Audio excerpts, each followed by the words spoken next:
ఉంటాయి.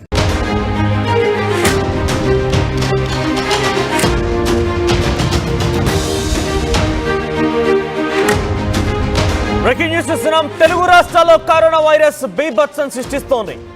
ఏపీలో సుమారుగా 30 కేసులు, తెలంగాణలో సుమారుగా 10 నుంచి 15 కేసులు నమోదయ్యాయి. తాజాగా వరంగల్లో ఒకే రోజు 7గురికి కరోనా పాజిటివ్ వచ్చినట్టుగా తెలుస్తోంది. వరంగల్లో నిన్న ఒక్కరోజు టెస్ట్ చేయగా 7గురికి కరోనా పాజిటివ్ నిర్ధారణ అయింది. ఎంజీఎం హాస్పిటల్ దగ్గరలోనే 6గురికి పాజిటివ్ గా నమోదైనట్టు తెలుస్తోంది. మరోవైపుగా ఎంజీఎం హాస్పిటల్లో పనిచేస్తున్నటువంటి పీజీ డాక్టర్ కూడా కరోనా వైరస్ సోకింది. తీవ్రమైనటువంటి దగ్గు, జలుబు, జ్వరంతో పేషెంట్లు చాలా తీవ్రంగా ఇబ్బందులు పడుతున్నట్టు తెలుస్తోంది. అయితే వరంగల్లో కరోనా లేదంటున్నారు డిఎంహెచ్ఓ సాంబశివరావు, కానీ 7 కేసులు నమోదయ్యాయి. తెలంగాణలో ఇప్పుడు ప్రజెంట్ యాక్టివ్ కేసుల సంఖ్య 11కు పెరిగింది. ఏపీలో 30 కేసులు ఇంకా యాక్టివ్లోనే ఉన్నాయి, తెలంగాణలో 11. అంటే ఏ స్థాయిలో విస్తరిస్తున్న అర్థం చేసుకోండి. కరోనా ఇది మామూలు ఏదో సాదాసీదాగా వచ్చేటువంటి చిన్నగా 10 రోజులు పడుకుంటే అయిపోతుంది అనుకుంటే పొరపాటే. మలేరియా, డెంగ్యూ లాంటి వ్యాధి కాదు ఇది. కరోనా ఒక్కసారి ఆ పేరు వింటేనే గత చరిత్రను గుర్తుపెట్టుకోండి. ఎంతటి ఇబ్బందులు పాలయ్యాం, ఎంతలా ఇబ్బంది పడిపోయాం, ఎంతలా భయభ్రాంతులకు గురైపోయాం, ఎన్ని ప్రాణాలు పోయాయి, మన కళ్ళెదుట తిరుగుతున్న వారు ఎంతమంది కుప్పకూలిపోయారనేది ఒక్కసారి గుర్తు చేసుకోవాల్సిన అవసరం అయితే ఉంది. తాజాగా వరంగల్లోని ఎంజీఎం హాస్పిటల్లో అక్కడ కూడా స్పెషల్గా కరోనా వార్డుని ఏర్పాటు చేసినట్టు తెలుస్తోంది.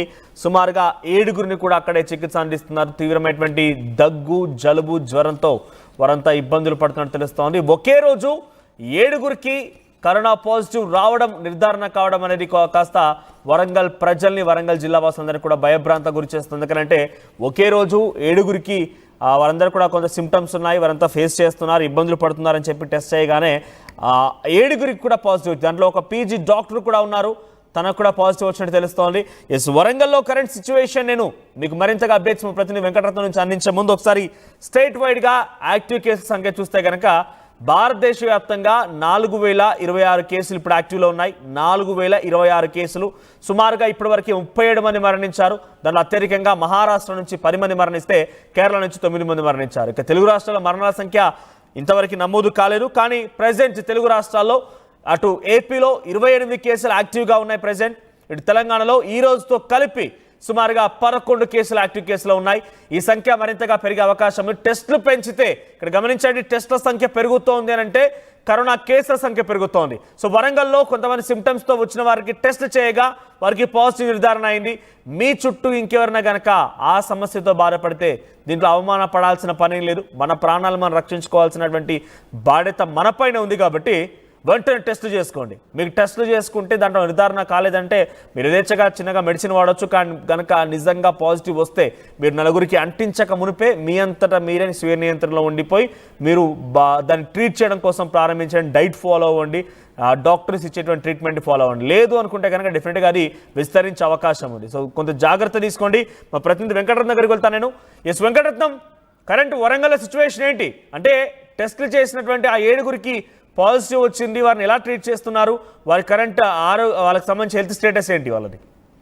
అయితే మనోజ్, ప్రస్తుతానికైతే వరంగల్లో కూడా కరోనా వచ్చిందన్నటువంటి వార్తలు విన్న తర్వాత కూడా ఒక ఆందోళనపరమైనటువంటి వాతావరణం నెలకొంది. వరంగల్ ఎంజీఎం పరిసర ప్రాంతాల్లోనే ఇట్లాంటి కేసులు ఎక్కువగా ఉన్నట్టుగా మనకు తెలుస్తుంది. ఆ పేరుకు 7 కేసులే అని చెప్పి అంటున్నారు, కానీ అది సంఖ్య పెరిగేటువంటి అవకాశం అయితే కనిపిస్తుంది. ఇక్కడ ప్రస్తుతానికి వరంగల్లోని ఒక ప్రైవేట్, అంటే ఎంజీఎం ఎదురుగా ఉన్నటువంటి ఒక ప్రైవేట్ హాస్పిటల్లోనే 6గురు తీవ్రమైన దగ్గు, జలుబు, అలాగే ఆ ఛాతీ నొప్పితో బాధపడుతున్నటువంటి పరిస్థితులు కనిపించింది. దీనికి సంబంధించి కూడా ఇది కరోనా లక్షణాలే ఉన్నట్టుగా డాక్టర్లు అనుమానం వ్యక్తం చేసి వారికి పరీక్షలు చేయగా కరోనా వచ్చినట్టుగా నిర్ధారణ చేసినట్టుగా సమాచారం. దీన్ని దృష్టిలో పెట్టుకొని కూడా ఇక్కడ వాళ్ళకి చికిత్స అందిస్తున్నారు స్పెషల్ క్వారంటైన్ లో. అంటే ఇది బయటికి పొక్కకుండా ఈ భయాందోళన వ్యక్తం చేస్తున్నారన్నటువంటి ఒక సూచనలతోటి ఇక్కడ ప్రైవేట్ హాస్పిటల్లోనే వీరికి చికిత్స అందిస్తున్నారు. అందులో దాంతో పాటు ఎంజీఎం లో పనిచేస్తున్నటువంటి ఒక పీజీ డాక్టర్ కు కూడా కరోనా వచ్చిందన్నట్టు తేలడంతో ఇటు డాక్టర్లు కూడా అప్రమత్తం అవుతున్నారు.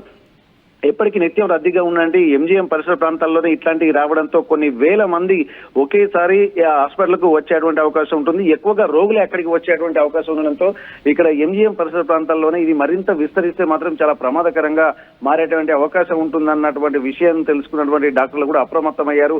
ఈ కరోనాకు సంబంధించినటువంటి టెస్ట్ ఇంకా మొదలు కాలేదు ఇది ఎంజీఎం లో. ఒకవేళ టెస్టులు చేస్తే ఎంతమందికి వచ్చిందన్నటువంటి కోణంలో కూడా ఇంకా గమనించవచ్చు. ఇప్పటి వరకు అయితే వరంగల్ డిఎంఎండ్హెచ్ఓ సాంబశివరావు కూడా దీనిపై స్పందించారు.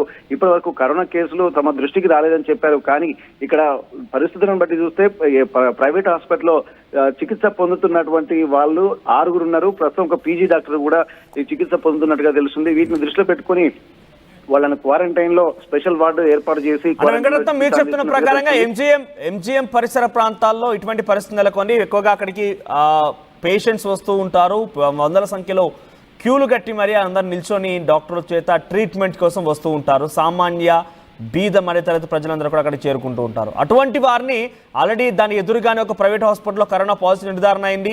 ఆ ఎంజిఎం హాస్పిటల్లో పనిచేసే పీజీ డాక్టర్ కూడా నిర్ధారణ అయింది అంటే ఆ చుట్టుపక్కల పరిసర ప్రాంతం ఎటువంటి అలర్ట్ జారీ చేయబోతున్నారు, మాస్క్ని మ్యాండేట్ చేయబోతున్నారా, అంటే ఎటువంటి కండిషన్స్ అమలు చేయబోతున్నారు? మరి ఇప్పటికీ ఇక్కడ కేంద్ర ప్రభుత్వం గతంలో సూచించినట్టు మాస్క్లు అలాగే శానిటైజేషన్ ఇక్కడ మ్యాండేటరీగా చేయాల్సినటువంటి అవసరం అయితే కనిపిస్తుంది. కాకపోతే వైద్య ఆరోగ్య శాఖ దీన్ని గుర్తించి కొంత సూచనలు చేస్తే బాగుంటుంది. కానీ ఇప్పటికీ రాష్ట్ర ప్రభుత్వం నుండి కూడా ఎట్లాంటి ఆదేశాలు కూడా తమకు రాలేదని చెప్పి ఇక్కడ ఉన్నటువంటి వైద్య అధికారులు అలాగే డిఎంఎన్హెచ్ఓ కూడా చెప్పడంతో వీళ్ళు ముందస్తు ప్రివెంటివ్ మెజర్స్ మాత్రం తీసుకున్నారు.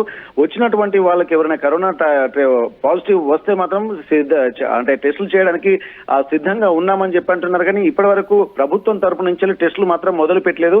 ఒకవేళ మొదలు పెడితే మాత్రం కేసులు ఎక్కువగా నమోదయ్యేటువంటి అవకాశం అయితే కనిపిస్తుంది. కానీ ప్రభుత్వం నుంచి వచ్చే ఇన్స్ట్రక్షన్ కోసం ఎదురు చూస్తున్నామని చెప్పి డాక్టర్లు చెప్పడానికి కూడా ఇక్కడ మనం గమనించాల్సి ఉంటుంది.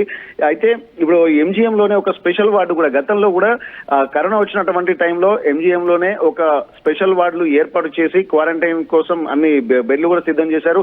ఇప్పుడు మళ్ళీ వాటిని రెనోవేట్ చేసి మళ్ళీ బెడ్లు అలాగే క్వారంటైన్ కోసం సిద్ధంగా ఉన్నామని చెప్పి డాక్టర్లు కూడా చెప్తున్నటువంటి పరిస్థితి. ప్రస్తుతానికి డిఎంఎన్హెచ్ఓ సాంబశివరావు కూడా దీనిపై స్పందించి ఇక్కడ మేము కూడా కరోనాకు సంబంధించి కూడా వరంగల్ జిల్లా వ్యాప్తంగా కూడా అన్ని ప్రైవేటు ప్రభుత్వ హాస్పిటల్కి కూడా ఇన్స్ట్రక్షన్ జారీ చేశామని చెప్పి చెప్తున్నారు. వీటన్నిటిని దృష్టిలో పెట్టుకుంటే ఇక్కడ టెస్టులు చేయడం అనేది మ్యాండేటరీగా కనిపించింది. ఎందుకంటే ప్రాణాంతకం కాకముందే ప్రివెంటివ్ మెజర్స్ తీసుకోవాల్సినటువంటి రెస్పాన్సిబిలిటీ ప్రభుత్వాల పైన ఉంటుంది. ఎందుకంటే కరోనా ఇది ఒకరి చేతిలో లేదు. ఎందుకంటే ఇక్కడ ఎక్స్పాండ్ అవుతున్నటువంటి కొద్దీ దీని యొక్క తీవ్రత పెరిగేటువంటి అవకాశం ఉంటుంది. ఒకవేళ తీవ్రత పెరిగితే మాత్రం ఇక్కడ కంట్రోల్ చేయడానికి కూడా గతంలో జరిగినటువంటి అనుభవాల్ని దృష్టిలో పెట్టుకొని ఇక్కడ వీళ్ళు స్పందించాల్సి ఉంటుంది. ప్రివెంటివ్ మెజర్స్ ఎక్కువ తీసుకొని ముందు టెస్టులు చేసి దీనికి సంబంధించినటువంటి సివిఆర్టీని కూడా గుర్తించి ఇక్కడ ట్రీట్మెంట్ అలాగే టెస్టులు అందుబాటులో ఉంచాల్సింది. దాన్ని దృష్టిలో పెట్టుకొని ఇక్కడ ప్రభుత్వం అధికారులు కూడా స్పందించారు. కానీ ఇప్పటివరకు ఎంజీఎం లో కానీ ప్రభుత్వం తరపు నుండి కానీ ఈ కరోనాకు సంబంధించినటువంటి టెస్టులు మొదలు పెట్టకపోవడాన్ని కూడా ఇక్కడ మనం గమనించాలి.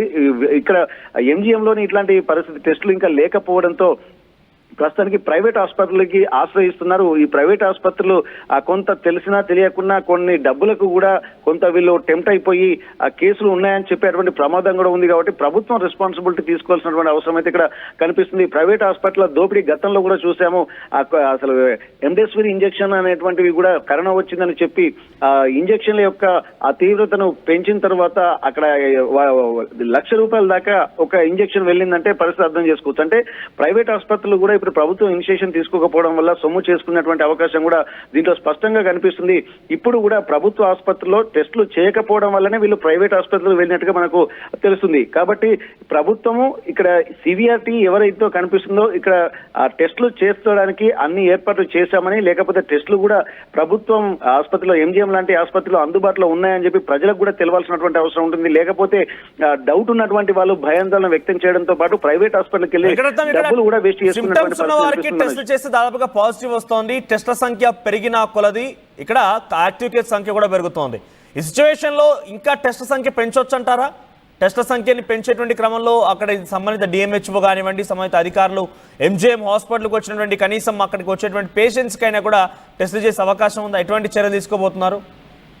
ఇప్పటికీ ఇక్కడ వీళ్ళు చెప్తున్నారు ఏంటంటే ప్రభుత్వం నుంచి ఇంకా స్పెషల్ ఇన్స్ట్రక్షన్స్ రాలేదు. టెస్టులు చేయండి, మీకు పీపీఈ కిట్లు కానీ అలాగే కరోనాకు సంబంధించి ఆర్టీపీసీ టెస్టులు కూడా చేయడానికి సంబంధించి ఇంకా ప్రభుత్వం ఉద్యుక్తం కాలేదు. కొన్ని ఓరల్ ఇన్స్ట్రక్షన్స్ మాత్రమే జారీ చేసింది. కానీ అఫీషియల్ గా ఒక ఇన్స్ట్రక్షన్స్ కానీ ఒక లెటర్ కానీ లేకపోతే అధికారులకు జారీ చేయకపోవడంతో కొంత ఉదాసీనంగానే ఉన్నది. కరోనా అన్నటువంటి భయాందోళన ప్రజల్లో కలుగుతుంది. కానీ ప్రభుత్వంలో ఇంకా అనుకున్నంత స్థాయిలో ఇక్కడ రెస్పాన్సిబిలిటీ కానీ ఒకవేళ ట్రీట్మెంట్ కి అవసరమైనటువంటి మెడిసిన్ కానీ ఇవన్నీ ఇంకా అందుబాటులోకి రాలేదని చెప్పి వైద్యాధికారులు చెప్తున్నారంటే మనం ఇక్కడ వీళ్ళ ఉదాసీనత ప్రభుత్వంలో ఎలా ఉందనేది కూడా ఇక్కడ మనం స్పష్టంగా గమనించాలి. ఈ ఉదాసీనత అనేది ప్రైవేటు హాస్పిటల్ కి సొమ్ము చేసుకునేటువంటి అవకాశం కనిపిస్తుంది. కాబట్టి ప్రభుత్వం ఇన్స్ట్రక్షన్స్ ఉన్నాయి, కేసులు నమోదవుతున్నాయంటే ఓవరాల్ గా మనకు వస్తున్నది తప్ప ఇక్కడ ప్రభుత్వం తీసుకుంటున్నటువంటి చర్యలు ఏందనేది ఇప్పటి వరకు ఒక అఫీషియల్ అనౌన్స్మెంట్ రాకపోవడాన్ని కూడా ఇక్కడ ప్రైవేట్ ఆసుపత్రులు సొమ్ము చేసుకునేటువంటి అవకాశం ఉంటుంది. ఇక్కడ ఓవరాల్ గా చెప్తున్నారు కానీ ఒక అఫీషియల్ ఇన్ఫర్మేషన్ అనేది లేకపోవడమే ఇక్కడ తీవ్రంగా పరిగణించాలి. ఇదే వాళ్ళ ప్రైవేట్ హాస్పిటల్కు సొమ్ము కాస్తున్నాయి. ఇప్పుడు ఎంజీఎం కు సంబంధించినటువంటి ఆ విషయాన్ని కనుక ఒకసారి పరిశీలిస్తే ఎంజీఎం లో ఇంకా అసలు కరోనాకు సంబంధించినటువంటి టెస్టులు మొదలు కాలేదు.